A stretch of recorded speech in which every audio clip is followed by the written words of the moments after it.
Kita selalu ucapkan syukur kepada Allah Subhanahu wa taala di hari ini, hari Jumat tanggal berapa ini? Tanggal 18 tahun 2022. Kita tahu semuanya bahwa kalian sudah dengar, sudah melihat dari semua yang diposting oleh saudara-saudaramu yang dari PPS HTPM itu, dan sekarang dia membuat badan hukum, ya kan? Tapi ayo kita kembali kepada awal, ke awal mula, ya kan? Pertama, saudara BRD membuat badan hukum juga yang namanya PPS HTPM. Kemudian diserahkan kepada yang sekarang mengaku ketua. Dengan video-videonya ada dan sebagainya. Terus berjalan terus sampai sekarang. Kemudian sekarang membuat badan hukum yang namanya Persaudaraan Setia Hati Teratai. Jadi itu adalah produk hukum. Yang namanya produk hukum yang dikeluarkan oleh negara, kita juga harus menghargai itu. Tapi akan kita lihat sebenarnya prosesnya bagaimana, ya kan? Prosesnya bagaimana akan kita lihat. Dan suatu jalan apa? Masih ada proses hukum yang harus kita lalui karena negara kita adalah negara Republik Indonesia. Walaupun bagaimanapun juga masih ada jalan keluar lagi yang kita mengurus tentang hukum yang dikeluarkan itu. Nanti endingnya bagaimana? Sedangkan ketika mereka itu salah saja, tidak mau mengakui kesalahan. Nah, sekarang mereka mempunyai dan membuat badan hukum.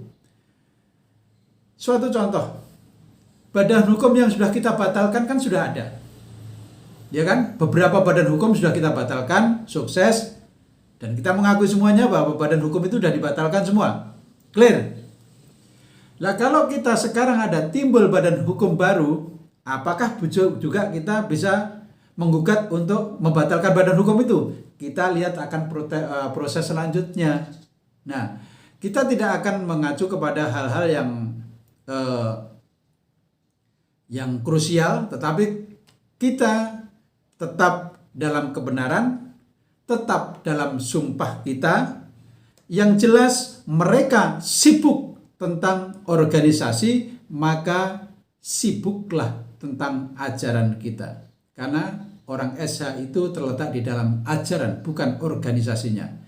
Di sini bukan untuk minabobok, bukan.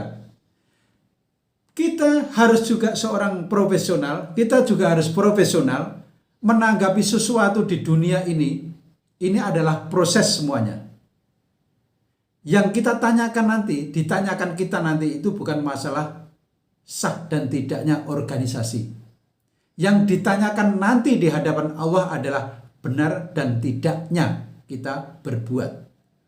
Nah, dalam kita memegang suatu organisasi, benarkah yang sebenarnya berhak itu kita atau bukan? Benarkah kita yang mengaku benar ini kemudian salah di hadapan Allah? Apakah sebaliknya? Bahwa kita mengaku benar disalahkan oleh Allah, sedangkan di dunia ini kita yang dipersalahkan ternyata di hadapan Allah adalah dibenarkan. Itu semua bisa terjadi karena di dunia ini adanya hanya nafsu dalam menguasai persoalan. Jadi saya minta kepada saudara-saudaraku semua, tetaplah dalam sumpahmu, karena sumpahmu adalah mengembangkan Persaudaraan Setia Hati Teratai, mengembangkan ilmu SH yang sudah kalian dapatkan. Tentang organisasi, insya Allah kita tetap akan urus dengan baik. Jangan terpengaruh berita yang bolak-balik berita itu dilancarkan oleh saudara-saudaramu itu. Berita IPSI sudah reda, sekarang kembali tentang BH. Katanya tidak perlu BH, ternyata membuat BH. Saudaraku semua, marilah kita secara optimis, paling tidak disalahkan oleh manusia, tapi di hadapan Allah kita tidak salah. Kita tetap memperjuangkan kebenaran karena kebenaran mutlak dari Allah Subhanahu wa taala. Assalamualaikum warahmatullahi wabarakatuh.